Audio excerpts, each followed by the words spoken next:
Dobro jutro, spoštovani novinarji, cenjeni naši partnerji projektov, dragi starejši vozniki, ki ste z nami vozili na osvežitvenih vožnjah. Dobrodošli v Triglav Labu, to je prostor, kjer veliko raziskujemo, se pogovarjamo in predvsem sodelujemo. Moje ime je Ana Cergol-Kebler, pri zavarovalnici Triglav skupaj z ekipo razvijamo programe za varnejšo mobilnost. Tole pa je anatomija vožnje številka 3. Letos tokrat posvečena eni skupini, ki nam je v zadnjem letu zares prirasla k srcu, starejšim voznikom.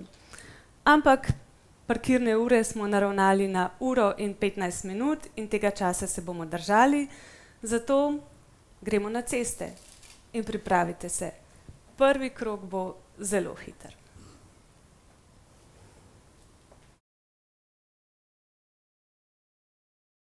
V prometu so mi meni rekli v službi, Johnny Brzinca se je pripeljal. Torej, bila sem zelo hiter voznik, to pa moram reči. Zelo, zelo hiter voznik in uživala v vožnji. Zdaj, moram reči, še vedno vozim, rada vozim, vendar je pa sprememba od tiste Johnny Brzinca. To čutiš v sebi, namreč eno spremembo. Ko smo mi vozili, to je bila cesta, ni bilo brzine. Danes je to brzina, druga, krožišča. Krožišča so zelo težka za starejše. Torej, nova infrastruktura prometna, čisto nova. Tej infrastrukturi sledijo novi predpisi. Torej, iz tega pride pa na to osebno.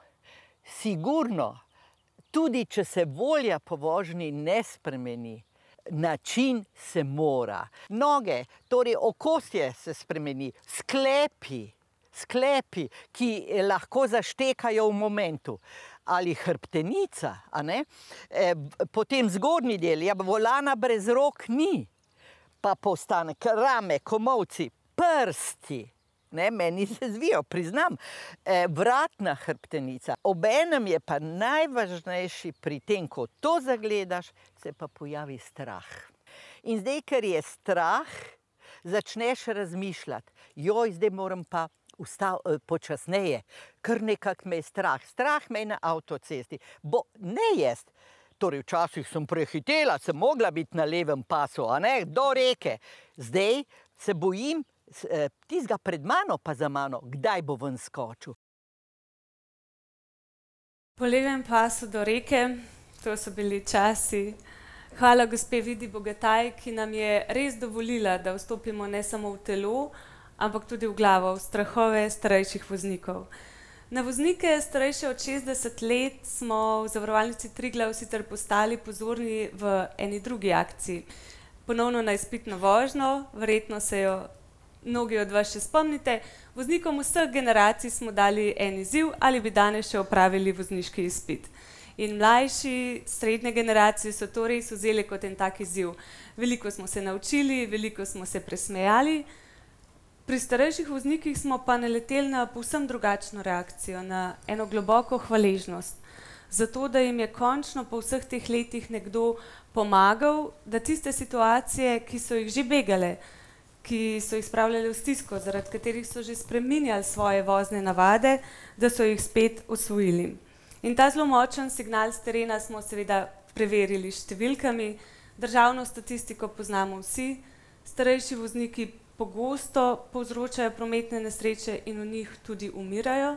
Naša zavarovalniška statistika temu pritrjuje, po 70. letu se nekako verjetnost, da bo kakšna škoda dvigne, po 80. pa kar poskoči. Da imamo izziv, je torej jasno, mi smo se pa vprašali, kaj lahko mi naredimo, da to krasno skupino voznikov, ki na ceste prinaša izkušnje, modrost, strpnost in nas res bogati, čim dlje ohranimo varne na cesti. V zdaj že utečenem tandemu zavarovalnice Triglav in inštruktorjev AMZS je nastal projekt Osvežitvena vožnja za starejše. Ampak ker je tole vendarle anatomija, poglejmo še malo v drobovje. 28% slovenskih voznikov je že starejših od 60 let in ta številka se še dviga.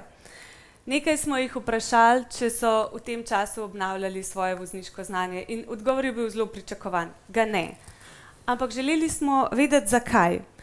In zelo nas je presenetilo, da na našem malem vzorcu 65% je takih, ki ali ne vejo, da to sploh obstaja, ali ne vejo pravzaprav, kako se tega lotiti, na koga se obrniti, ali jim je pa preprosto predrago. Če posplošimo na populacijo, je to okoli 200.000 slovenskih voznikov. Kaj torej z vsemi podatki, kako s tem naprej? Želeli smo razviti en program, ki je individualen, kjer je vožnja na cesti, praktičen. Da lahko tiste napake, ki jih vozniki imajo, ne samo prepoznamo, ampak tudi odpravimo. Želeli smo, da se učimo prek izkušnje in da delamo s posluhom za voznika, da delamo v tandemu, v sodelovanju z voznikom, ne kot neko ocenjevanje. In želeli smo, da je vsem enako dostopen, se pravi brezplačen. Naš ideal je bil, da bi vsak starejši voznik lahko šel 1 uro voziti v svojem mestu, v svojem avtu, po svojih cestah in kasneje še na poligon. Predvsem pa nas je bilo strah. A bodo sploh prišli? Ali so starejši vozniki pripravljeni na to novo izkušnjo? Ali se bodo v našem povabilu počutili dovolj varne? Odprli smo prijave v 3 slovenskih mestih, Ljubljani, Kranju in Celju, in si zadali cilj, da bi z nami vozilo 150 voznikov. Že v prvih dneh smo ostali povsem brez besed, ker smo v zelo kratkem času dobili 2000 prijav. 150 mest se je hitro povečala na 700, še 150 teh prvih pa smo jih peljali tudi na center varne vožnje na Vranskom. Ampak kdo pa so ti vozniki, ki so pogumno sedli za naš volan? Za ta del na desni sedež vabim Manuela Pungartnika, vodja centra voznikov AMZS, učitelja, inštruktorja vožnje, ki je desnega sedeža pravzaprav kar zelo vajen. Manuel, 15.400 kilometrov ste prevozili s starejšimi, ti svojimi kolegi Marko Bračič, Mitja Jeseničnik, Darko Daljevič, Jani Valda in Jože Hrovat. Kakšna pisarna je tale desni sedež? Ja, zdaj na eni strani lahko rečemo, da včasih tudi adrenalinska. Ampak bolj od tega adrenalina je bilo pa pomembno to, da tako, kot si sama omenila že v začetku, da smo šli v osvežitvene vožnje. In najbolj pomembno je bilo, da na koncu vožnje, ko smo delali analizo, ko smo govorili, kako nam je šlo, in tudi povedani napake, smo čutili vsi, celotna ekipa, zelo globoko hvaležnost teh voznikov, ker so majhni deli naredili njihovo vožnjo spet bolj varno. Poglejva, kdo so vozniki, ki so se odzvali v vabilu. To so vozniki z dolgoletnim stažem, vozijo 40, 50, 60 let, kar pomeni, da so pred tem časom tudi naredili izpit. V tem prvem letu so se odzvali vozniki, ki vozijo še kar zelo pogosto. Veliko jih reklo, da jih vozi vsak dan. Delajo dolge in kratke razdalje, ampak so pa to že vozniki, ki jim vožnja predstavlja stres. Več kot polovica je bilo takih, ki so rekli, da je zgolj to, da grejo na vožnjo, je že dejavnik stresa. Želeli smo pa poiskati predvsem pozitivne stvari, motivatorje, zakaj bi želeli osvežiti svoje znanje. Ostati čim dlje samostojen, pa kot je en gospod rekel, preveriti, a sem še sploh za na cesto, in gotovo najbolj ganljiv za nas vse, da bi varno vozili svoje vnuke. Manuel, tole prvi mit smo razbili takoj, da starejši niso pripravljeni na novo izkušnjo. Tako, kot si rekla, se pravi, če je projekt dober, in če vidijo tudi starejši v temu dodano vrednost, se ga bojo sigurno udeležili. Predvsem je bilo pa tukaj zelo pomembno, da nismo šli tako, kot smo šli predhodno v izpit, v ocenjevanje, ampak smo šli v svetovanje in smo postali dejansko v vsaki vožnji tandem v vozilu, ki se je skupaj učil, tudi mi. Ko smo opazovali osnovne elemente pripravljenosti na vožnjo, so prišli starejši kar dobro pripravljeni. 80% jih je recimo pravilno nakazovalo smer vožnje s smernikom, tukaj so nam lahko verjetno za zgled. Hitro so se pa pokazale razlike med tistimi, ki vozijo pogosto, ki vozijo večkrat na teden, in tistimi bolj nedeljskimi vozniki. Tu velja ne samo, da vaja dela mojstra, ampak vaja tudi ohranja mojstra. Tukaj je primer vključevanja na prednostno cesto, kjer so se tisti, ki vozijo pogosto, nekako bolje znašli. Manuel, katere so bile pa še tiste druge značilnosti vožnje, ki ste jih opazili? Dejstvo je, da o tem se zelo velikokrat pogovarjamo, ko govorimo o izkušnjah in ja, te izkušnje zelo s pridom uporabljajo tudi v vsakdanji džungli, ki jo imamo danes na cesti, so strpni, bomo rekli, so tudi bolj tolerantni in predvsem je pa izredno pomembno in moramo povedati, da velikokrat je pa sama infrastruktura, sama signalizacija zavajajoča že za nas, kaj šele za tistega, ki je naredil pred 50 leti izpit. In zanimivo je bilo, da deva stran krožišča, ki nam delajo vsem težave, je bila zelo zanimiva varnostna razdalja. Da varnostna razdalja pa lahko predstavlja težavo, zato ker pri višjih hitrostih vozimo na isti varnostni razdalji. In včasih je bilo to zelo zanimivo, da pri 50 si se počutil zelo varno, pri 90 pa ne več toliko. Tema, za katero smo vedeli, da bo vroča, je hitrost. Tudi tukaj se je tako razbil mit, da starejši vozijo počasi, prepočasi, ker hitri so bili. Ampak zanimivo je bilo, vedno smo jih vprašali, zakaj vozite tako, kot vozite, in pri hitrosti so nam hitro nastavili tudi ogledalo. Rekli so, da pogosto vozijo prehitro zato, da ne bi za nas izpadli prepočasni, stari, da niso več za na cesto. No, kar pa nas generacijsko povezuje, so pa, kot si že omenil, krožišča, trd oreh so. Skoraj 60% je bilo tistih, ki so naredili 1, 2 ali pa tudi več napak. Pa malo poglejmo, kako smo krožili. Ga skoraj ni bilo udeleženca, ki v krožišču ne bi naredil napake. Bova spet obrnila, pa prijeva nazaj in greva še enkrat v tale rondo, turbo, pa boste zdaj prav zvozila, ker zdaj ste naredila prekršek, pa se bomo pogovorila, kakšen, zakaj. Pa bomo gledati na pas. Sploh ne bi smela pasa menjati. Torej bi vas ta pas kar pripeljal do tistega pravega in bi ravno tako prišla nazaj do Kranja. Zdaj greva torej cel krogec pa nazaj. Dobro, zdaj tam v rondoju, zdaj bova gledala na tla, boste videla, da je na najnem pasu puščica za naravnost. Saj vem. In pri tisti puščici ne smete levo zaviti, ampak morate kar po tem pasu iti okoli. Brez kakršnega koli smernika, ker nam tisto označuje, da je pot za naravnost. In zdaj v teh velikih turbo rondojih se vi morate vedno pred rondojem postaviti na tisti pas in ta pas vas bo kot kanal pripeljal v želeno smer. Skozi leta so verjetno tudi sami opazovali promet okoli sebe in se iz tega potem nekako naučili, kaj je dobro v prometu. Ni nujno prav, delajo tako, kot delajo drugi, ampak stvar do neke mere funkcionira. Kolesarske pa peš poti ob cesti, to je šele zdaj 5-10 let, če obstoja. In to za moje pojme ne bi nevaren, kar cesto zožiti, pa zarisati, aj pešica, aj kolesar in ne vem. Jaz sem se bolj varenega počutil peljati, če ne bo nič zarisanega, ker moraš glih tako omogočiti pešco. Zdaj to je hudič skozi gledati na te znake 30, 40, 60, 80, ne. Tečno, ko hudič, ne. Dosadno. Enkrat je 70, pol za par metrov je pa že 50, ne. Zakaj ne bi združili nekako to skup, ne? Ja, hudič je ves čas spremljati spremenjajoče se omejitve. Hvala gospodu Rafaelu, da je ubesedil misli mnogih. Ampak Manuel, tole, kar je pa omenil Mitja Jeseničnik, da se učimo s ponavljanjem, da se tako utrjujejo kolektivne navade. Kako se je to videlo? Ja, dejansko, če gledamo, poskušajo, ali pa poskušamo, lahko rečemo, za vse nas voziti tako, kot vozijo drugi. In predvsem, kar je zelo pomembno, da so starejši, da to smo opazili, razpeti med tem, kaj so dolžni v prometu narediti in kaj drugi zahtevamo od njih. Ne nazadnje zelo velikokrat mi povzročimo stres z našo nestrpnostjo.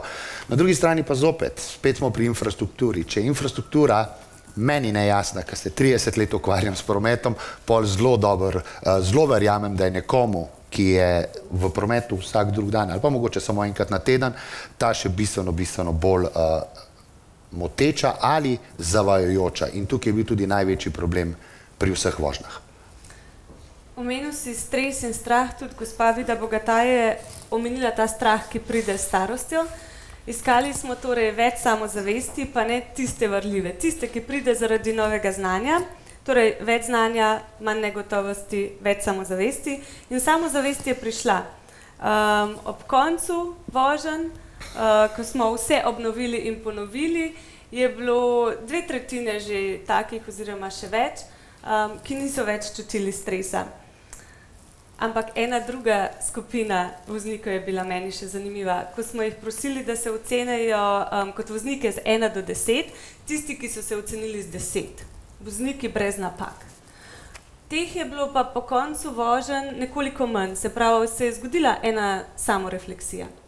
Ja, vsekakor. Ko govorimo o samooceni teh starejših voznikov, dejansko so hoteli na teh vožnjah narediti vtis in da ne bo pomote, nekateri so res naredili vrhunski vtis.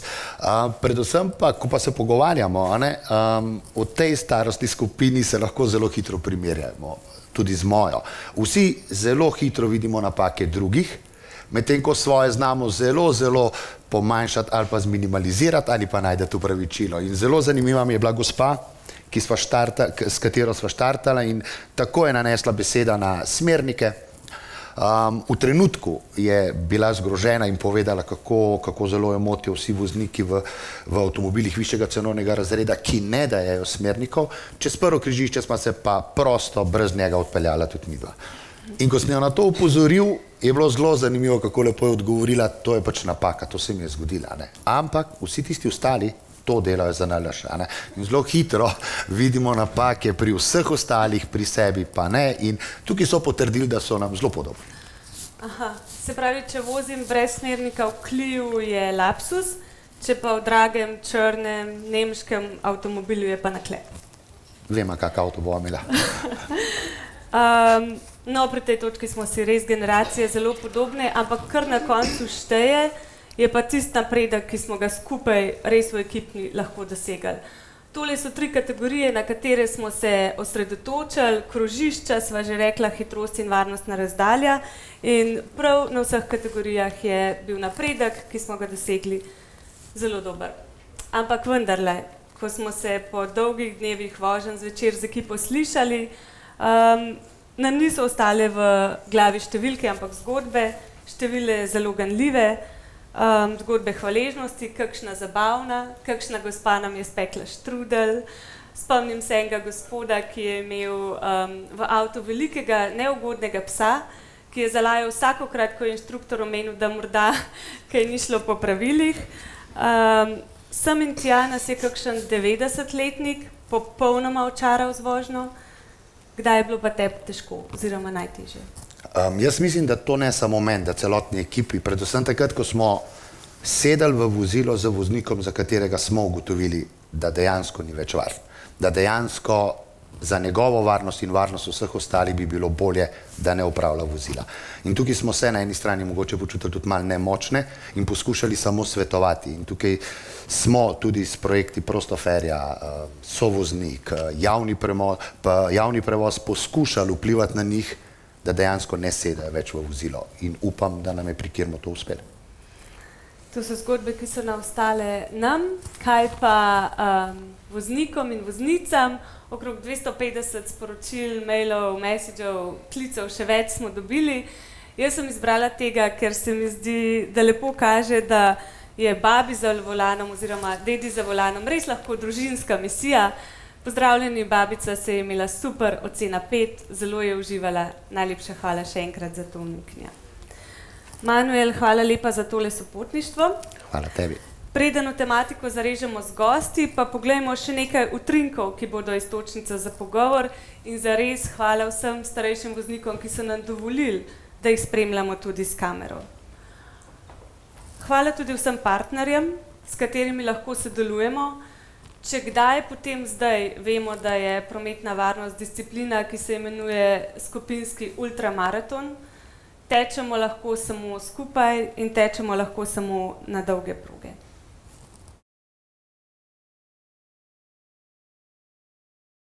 Sem nekoga notri pustil, da je levo pred mano zavijal, zadaj že so na sirene, kaj stojiš.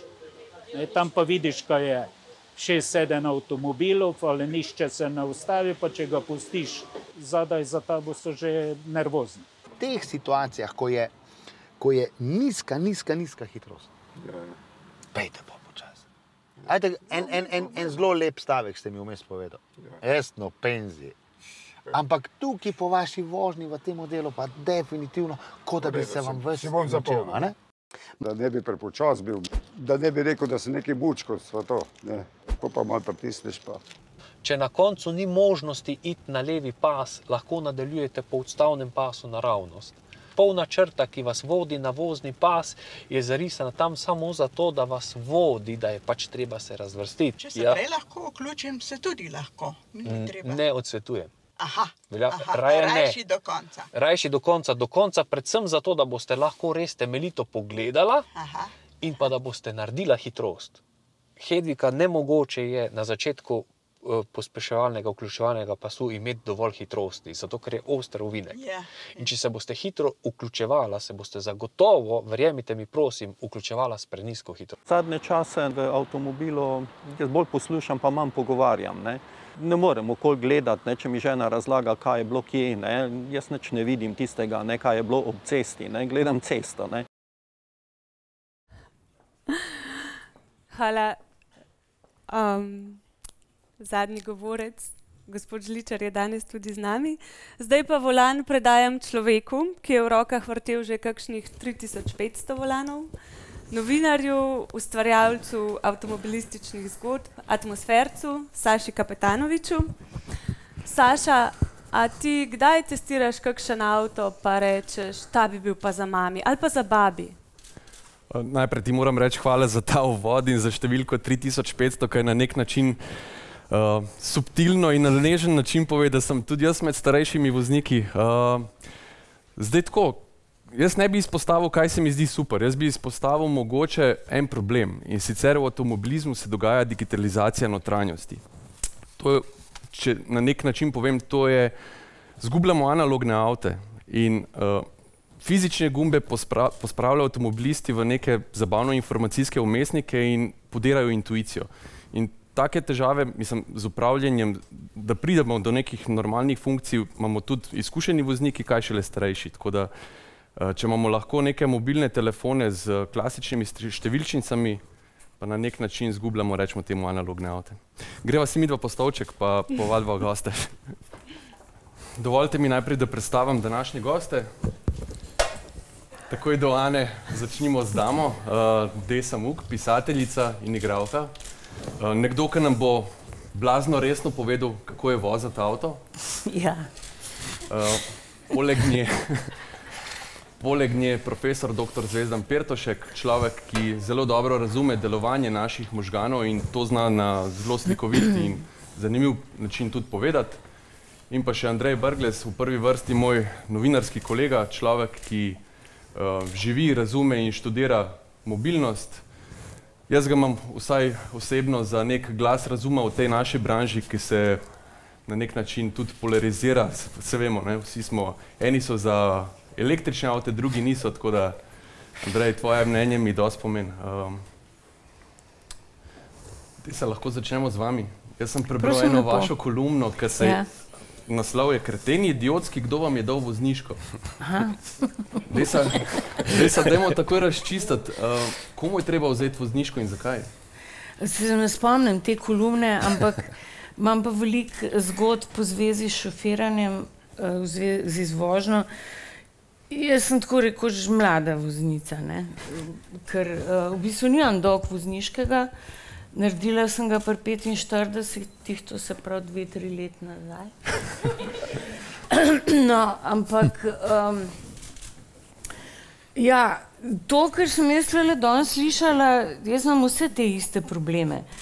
Všeč mi je od te digitalizacije, ki si rekel, ker sem dobila en pač novejši avto, pa tam vse sorte piše gor na temu displeju, jaz nisem vedela, kaj hoče ta avto od mene. Ste si hoteli temperaturo recimo samo spremeniti, pa ste mogli iti v meni, pa zbrati pod meni, pa si spremeniti temperaturo. Jaz zdaj sploh me ne zanima več, kaj tam piše, ker me sam prestraš me.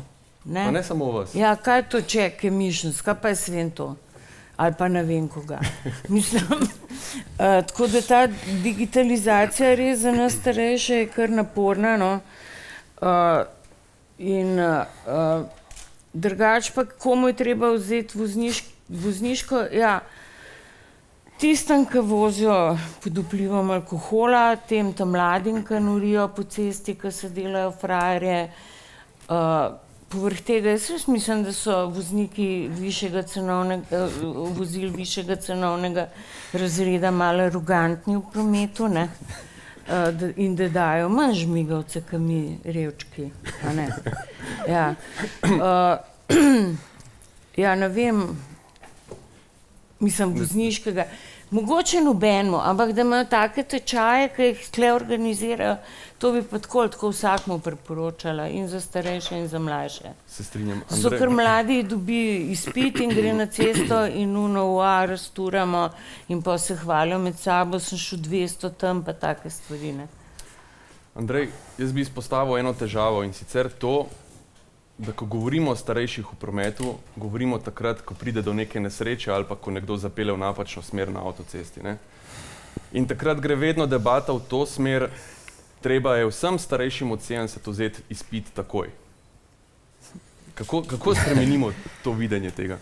Ja, res je ta percepcija, čeprav moram reči, da neke empirične raziskave zdaj na inštitutu že dolgo časa nismo naredili na to temo, kliče pa čas potem, zaradi tega, ker to, kar praviš, pravzaprav je, ni samo prvi korak medijev, ki o tem poročajo, vedno poroča praviloma, ne, novinar se lahko sam, tukaj je veliko najinih kolegov, ne, se lahko sam odloči, ali bo dal zraven v informacijo tudi starost, spol, pogosto se da alkoholiziran ali ne, recimo, ne, na splošno govorim, včasih tudi kraj, recimo iz katerega kraja, če pomislite zdaj, bo najpogosteje vam prišlo, da je iz recimo Celja ali pa iz Ljubljane, ne, kar že potegne nekaj za sabo, pa potem včasih tudi znamka avtomobila, ne.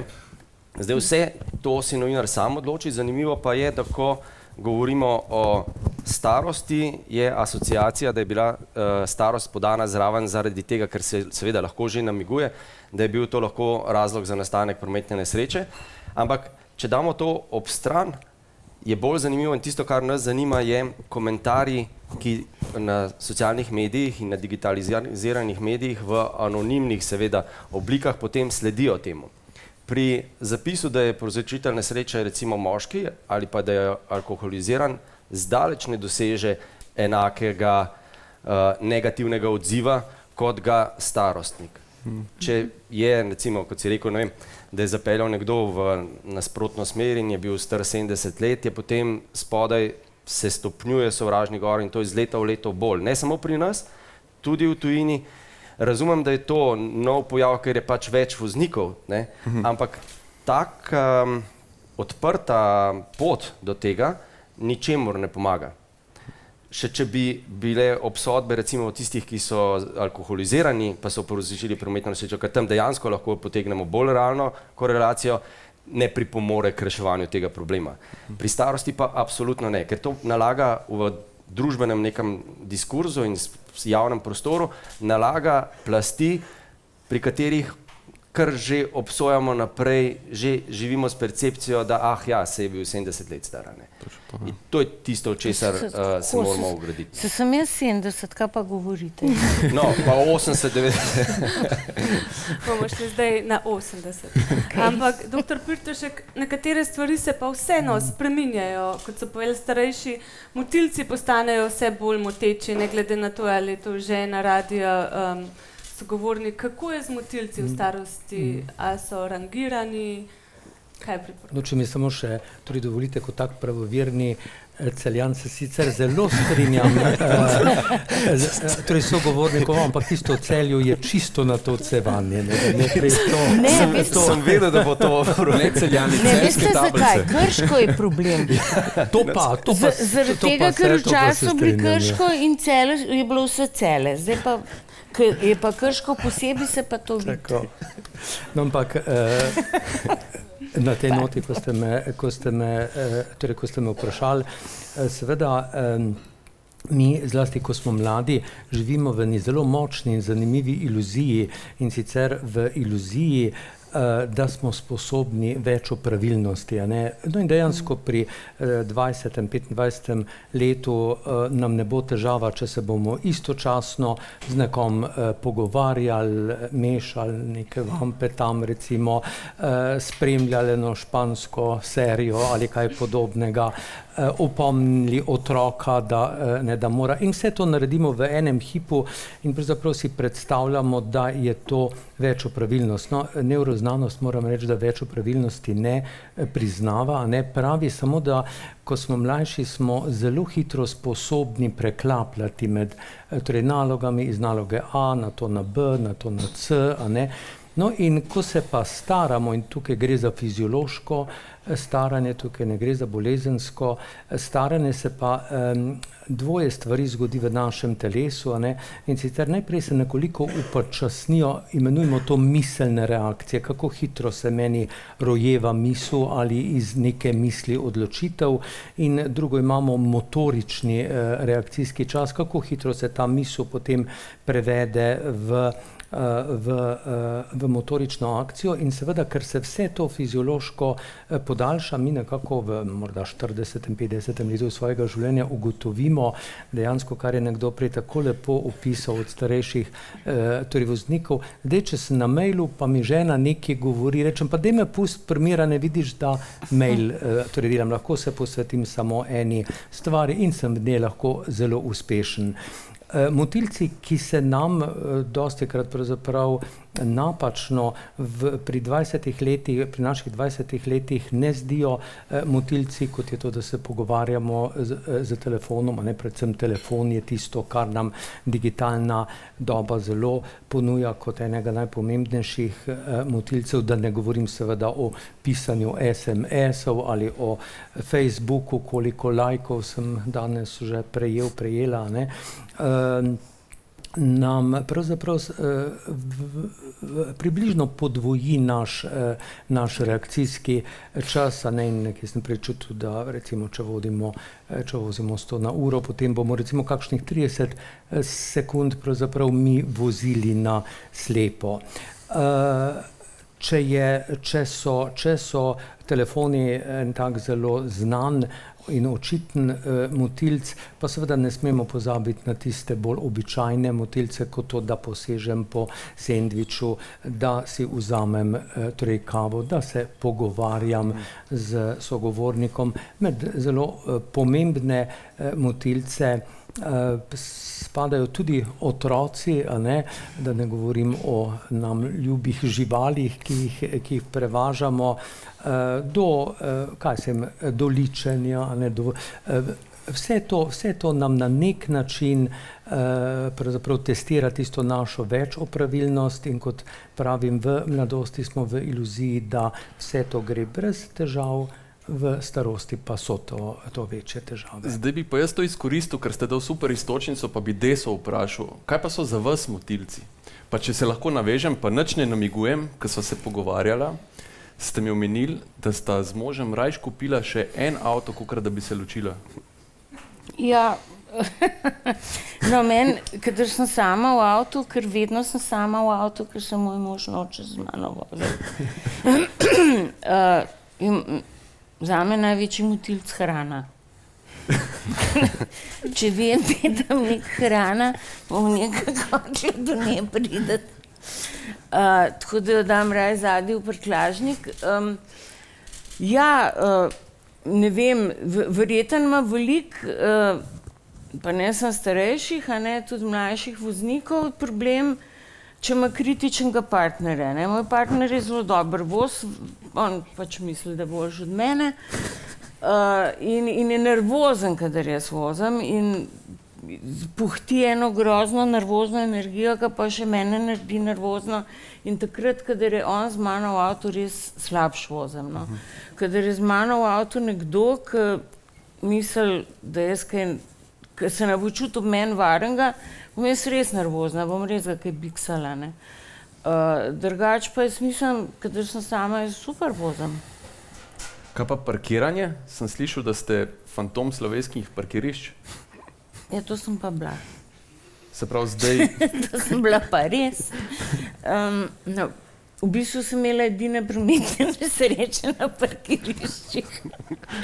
Zdaj sem tudi oseba, ki niso nikoli nobene točke vzeli drugače. Ampak, ja, no, malo sem imela te... Ampak tudi sem, kadar me je kdo gledal. A veste, kaj se zgodi na parkiriščih, ko hoče ženska parkirati ali pa ven? Tamle se takole 3 deci postavijo. Ne. Ja, valjda nervozno šla na mest levo, šla desno, ne. Motilci. Motilci? Motilci. Največji motilci so ljudje. Doktor Pirtošek, kako pa je razlika, če se najprej postara telo ali najprej postara kako vemo, recimo, če nekoga nismo videli zaradi slabovidnosti, zaradi demence, kaj pride prej, kaj je bolj nevarno?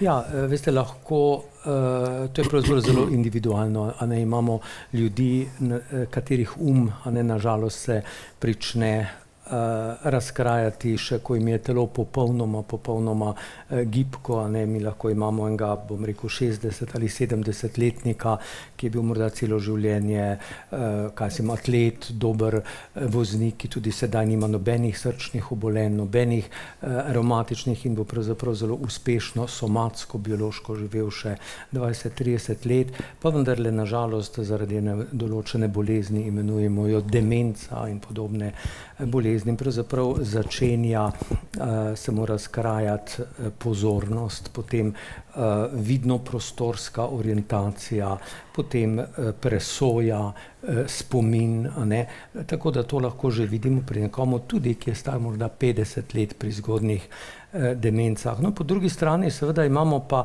ljudi, katerih bo zelo bister in oster še v 90, morda 100, torej 100 leto njihovega življenja, pa vendarle vidimo spremembe recimo na kostno-vezivnem sistemu, ne, recimo nekdo je prej lepo opisal, mislim, da je bila gospa Vida, kako včasih je potem težko obračati vrat, a ne, ker je malo se nekaj zaškrtano noter. Da ne govorim tudi o tem, da razen sklepov so torej včasih mišična moč manjša, a ne, in da predvsem pa o tem, da z leti nam lahko in zelo pogosto oslabi vid, oslabi sluh, ne, in zanimivo, da sem danes prav od vas, gospod Kapetanovič, slišal, da na simulaciji, ko mlad človek skuša v simuliranem nekem modelu voziti kot starejši, da je morda predvsem vid in sluh tisto, kar je zelo moteče. In vse to seveda je zelo individualno, tako da bi človek in njegova družina moral biti kritični in skušal ugotoviti, katera od teh težav je najbolj pomembna. Andrej, jaz bi izpostavil en paradoks, tak zanimiv. Mi smo na našem mlajši v prometu tako zelo ponosni, pa jim namenjamo tiste nalepke na avtu, maj in taj v avtu in tako naprej. Ampak, ko smo pa zaprti v tem nekem kokonu obdobja in intimnosti, ko mu rečemo avto, se pa spremenimo v neke zveri, pa se začnemo dreti na vse, na starejše sploh, ne. Zakaj se to dogaja? Kako spremeniti to zadevo? Tudi na Maja in Taja se velikrat dogaja, že znotraj tega obdobja en poseben moment. Ta kletka je nekaj posebnega, iz nas potegne to podobno zaščito, kot recimo prej v tistem digitalnem okolju, da se pod anonimnimi nekimi imeni izraža svoje mnenje. Avto je to varno okolje, smo zaklenjeni v njem, lahko tudi zatemnjena recimo stekla, to je pomembno, ker promet je stvar komunikacije in manj, ko je, več tega lahko se sproži. In je pa po drugi strani, promet tudi ravno zaradi te neke družbene in siceršnje teže, v kateri iz leta v leto se bolj jasno vidi, da smo družba kompetitivnega nekega odnosa, ves čas že od otroštva naprej, od osnovne šole, zbiranja točk, srednje šole, kako se boš našel, potem izobraževanja, dela in tako naprej, je več kot očitno, da se v prometu se vidi to, kot je prej Manuel lepo rekel, ta percepcija sebe, ki ste jo vi tudi tako lepo utemeljil, da zdaj imaš občutek, da si najboljši, si v telesu, ki ti ponuja največ kompetenc in si v tem svojem razmisleku možganskem najbolj čil in lahko vse. In zdaj so ti vsi moteči, a ne? V prometu, pravno tako, kot smo danes že tudi videli, ne? Iz starejših, ne? Je pa tukaj ni tekmovanja, ne? In je to promet v bistvu ena izjemna priložnost, zato tudi mene kot raziskovalca mobilnosti prav promet zato zanima, ker je odličen prostor, da lahko naredimo sodelovanje drugačno, ker standardi so postavljeni zakonsko, ne? Če bi se jih vsi saj približno držali, pa tudi tako, kot je bilo danes rečeno temu videu, ne? Da se samo prilagodiš, ne? Da ne veš čisto točno je 40-60, ampak voziš tako, kot vsi ostali, tudi v redu, a ne? Ampak predvsem, da je naloga te srednje generacije v teh prožnih, gibkih telesih, iskrih misli, a ne, recimo temu najboljšega življenjskega obdobja, je pravzaprav po naravi sami naloga te generacije, da skrbi za otroke, da vstopijo v svet mobilnosti čim bolj varno, ne, Maj Ta in vsi ostali tudi s tem, da pokažejo, da razumejo promet, ne, v avtu in zunaj njega in da poskrbijo za svoje stare starše in starše. Ta srednji čas je tisti čas, ko paziš na ene in druge, ne?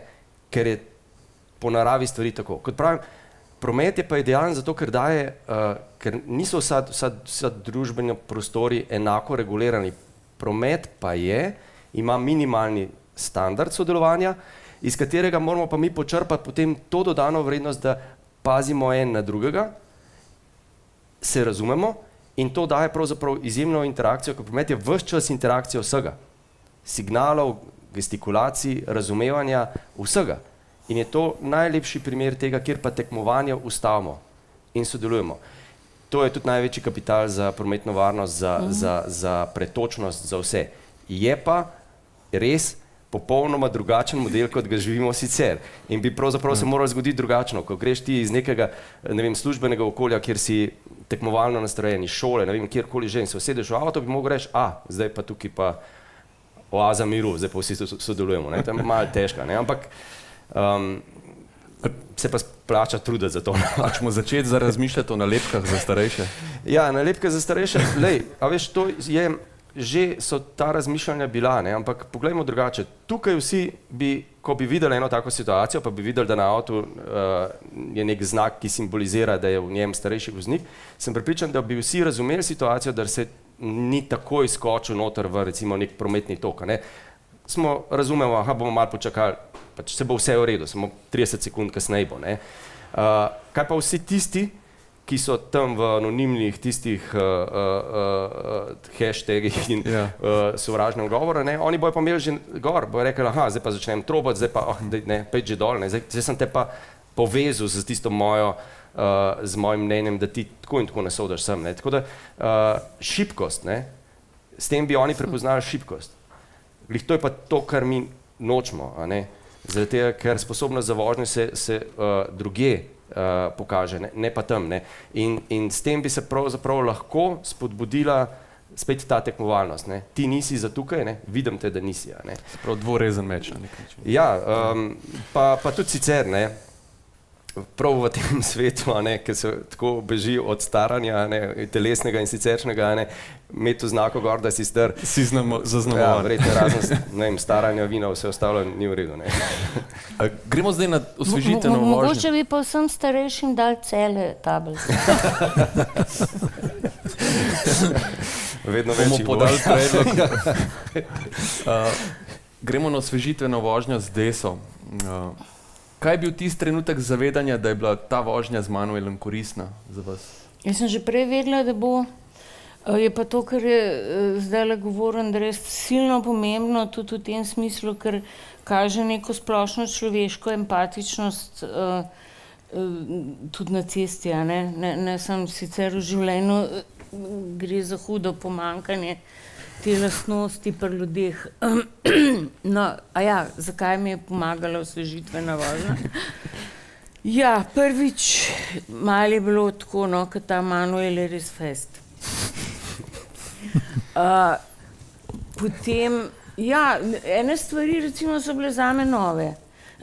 Zato, ker takrat, ko sem delala šoferski izpit, glede na to, da sem ga delala zelo dolg, sem si zelo dobro zapomnila, kaj sem me tam učila, ne. In vidim, da se je takrat kar veliko spremenil. Za začetek se nisem znala prav prevezati, ne, prav pripasati. Že to je bilo kaj, halo, mislim, ne vem, tudi polh nekih drobnarij je bilo, ki v bistvu ti vožnjo in naredijo bolj udobno in bolj varno, ki jih jaz recimo sploh nisem vedela, ne. Pa sem imela seveda problem v krožišču, ne, sem rekla, mogoče človek ne opaziti, čez krožišče voziti. No, že sem eno navado, ker se ne počutim varno. V krožišče sem šla vedno po zunanjem pasu, ne glede na to, kje bom šla ven. Zihar je zihar. Ne, ni prekršek, ampak veliko ljudi mi je reklo, da delajo isto, ne. Niso sigurni, ne, tam na notranjih pasovih, ker jaz nisem. Se pol mi je razložil, zakaj sem tam bolj sigurna in pol sem znala, ne. Ampak še vedno nisem pa zihar, da na en kreten videl, da jaz nisem dala žmigovca. Nisem. Res. Andrej, kaj pa zdaj čisto običajno, da mlade pošiljamo na te tečaje varne vožnje. Ampak pri starejših pač nam to ni v navadi. Zakaj? Spet logika narave stvari. Tudi za mlade najprej ni bilo, ne. Zelo dolgo smo se ukvarjali s tem, sam sem se pred več kot 20 leti ukvarjal s tem, smo hodili recimo k avstrijskim kolegom, nemškim kolegom, ki so to že imeli v zakonodaji, ne, da morajo obvezno iti, ker prelomnica je, ko zakon to veleva in pri mlajših je statistika bila jasna, ne, da so tista leta tam od 20-25 lahko kritična, se pravi, ko že nekaj let vozi se že opogumi in potem pade, ne, skupaj v povezavi s tem, da se počuti, da lahko vse dela hkrati. Takrat pridejo tudi težave z pisanjem SMS-ov, gledanjem telefona in hkrati vožnje in tako naprej. Tam je statistika jasno utemeljevala to, da je to potrebno in smo potem to prelevili v slovensko zakonodajo in potem na AMZS-ju tudi v bistvu to zelo začeli z inštruktorji izvajati in je že potrjeno, dobro funkcionira in prometna varnost je višja zaradi tega, ker inštruktorji potem, ko ti že opraviš izpit in ujamejo te v tistem letu, ko ti začne, ne, ko se ti razprejo krila, da zdaj pa že vse znaš, te takrat prizemljajo. Zdaj, tukaj, ne, to še spoznavamo, to še delamo. Tudi Slovenija se pospešeno stara in zato je prav to, kar se tukaj počne, izjemna dodana vrednost. Tukaj tudi pravzaprav, ne da nam ni treba, jaz sodelujem tudi z drugimi inštitucijami po Evropi in noben nima več podatkov, kot jih imamo mi. S takimi projekti, kot je ta, kjer se dela 1 na 1, kjer se gre tudi recimo potem z zelo velikim številom ljudi na center varne vožnje na Vranskem in se še tam dela, to so podatki, ki so izjemnega vrednosti. Na teh podatkih pol v resnici lahko utemeljuješ potem recimo neko tako potrebo. Ker ko greš z zakonsko obvezo, jo moraš vendarle zelo dobro utemeljiti. In to je neprecenljivo. Tudi v evropskem merilu bojo ti naši podatki iz teh raziskav zelo pomagali drugim državam potem, da bojo ocenili, kje je tista starostna doba, s kakšnim programom, ne, to, kar naši inštruktorji delajo, to je vsako leto na novo se predela, kaj pravzaprav bi bilo koristno, ne, ker pri mladem vemo, pri starem izhajajoč iz tega, kaj starost sama prinaša, lahko nekaj predvidevamo, ampak je to treba spraviti v nek proces, ti z nekim programom izobraževanja ali pa dodatnega kondicijskega nabiranja vožniških sposobnosti ukalupaš in to je potem uravnilovka za vse. Ni rečeno, da vsakemu to pomaga, ne? Zato je pa tako natančno treba zdaj to sondiranje delati. In ta laboratorij preizkušanja s toliko vozniki je najbogatejši skup informacij za tako osnovo potem. Doktor Pirtovšek, kdaj pa je čas, da začnemo pogovor o tem, ne? Tudi v naši družbi ga začenjamo zelo pozno. Psihologi, ko nam govorijo, kdaj se naj začnemo z otroki pogovarjati v puberteti, radi rečejo 2 leti prej, preden vi mislite, da je pravi čas. Ne? Kako je pa pri starejših, verjetno tudi prej kot zdaj? Ja, zakaj, v bistvu je zelo dragocena misel, ki smo jo slišali od vas, dr. Bergers, kako neka posebna etična dimenzija odgovornosti srednje generacije, srednjih let za generacijo pred seboj in za generacijo, ki je za nami. In to velja za vsako generacijo. Verjetno v tem smislu moram reči, da so tako praktično, pragmatično zelo napredni, zlasti anglosaksonski narodi in pa tudi Skandinavci. Seveda mi se lahko začnemo pogovarjati takrat, ko bomo opazili prve odrgnine na avtomobilu ali pa recimo, ko se bo parkiralo na desno namesto na levo in bodo tam trije grozeči moški takole stali. Lahko čakamo tako dolgo. Vendar je pravilo v naprednih družbah, da se mi začnemo pogovarjati prej. Recimo Američani imajo en zanimiv način, ena izmed organizacij, ta način se imenuje 40-70, 40-70, kar pomeni, da neko pravilo, da recimo, ko si ti star 40, tvoji pa 70, govorim o zdravih ljudeh, ne o tistih, ki so zboleli že veliko prej, da je pravzaprav tisti zadnji čas, da se usedeš z svojim očetom, z materjo, z starejšim in pravzaprav v primeru, v obliki enega takega prijetnega pogovora, ki ne sme biti v tem smislu nezanesljiv si ali pa nezanesljiv boš, ampak v bistvu, kaj lahko narediva, zdaj le bova razmišljala o scenarijih, kako bi se počutil, recimo, a zelo potrebuješ avto, kaj misliš, kaj bi se zgodilo, če bi pa imel recimo otrdele sklepe ali pa če bi pa postal bolj pozabljiv, a bi še želel voziti, a ti zase vidiš kakšne alternative, ne vem, morda tvoji otroci, morda tvoji, Eno dobro pravilo je recimo, da začnemo da so nam recimo misel, ali bi svoje vnuke recimo pustili voziti temu človeku, ampak skratka ta pogovor mora biti veliko prej, kot se začnejo prvi incidenti, mora biti predvsem v nekem sproščenem smislu, ne strašenja ali kaj takega, ampak naj človek sam pove svoje misli, svoje scenarije, kako bi naredil, kako bi torej želel, in potem leta, ki bodo prišla, bodo prinesla nek kompromis in končno seveda če bo bolezen tudi trenutek, ko bo treba na dostojen način prenehati z vožnjo. Lepo ste to povedal zdaj na koncu, na nek način zaokrožil tole debato. Ana, tudi ti ne boš ušla mojemu vprašanju. Jaz bi te vprašal, kako zdaj starejše razumemo, mislim, če jih zdaj boljš razumemo, kakor smo jih pred začetkom osvežitvenih voženj? Vemo več, predvsem zato, ker so nam starejši dovolili, da vemo več, da izvemo več o njih. Neke so številke, res smo si želeli vse zmeriti za to, da se lahko učimo za naprej, katere so kategorije, na katerih se da narediti napredek, kako, na kakšen način lahko delamo. Predvsem smo pa vsi prišli tudi nekoliko bližje, nismo več toliko na nasprotnih bregovih in to ni tako lahek proces, kako razumeti nekoga, če še nisi bil v njegovi koži. In s tem, kako prideti v kožo starejših, smo se tudi ukvarjali. En preizkus si preizkusil tudi ti.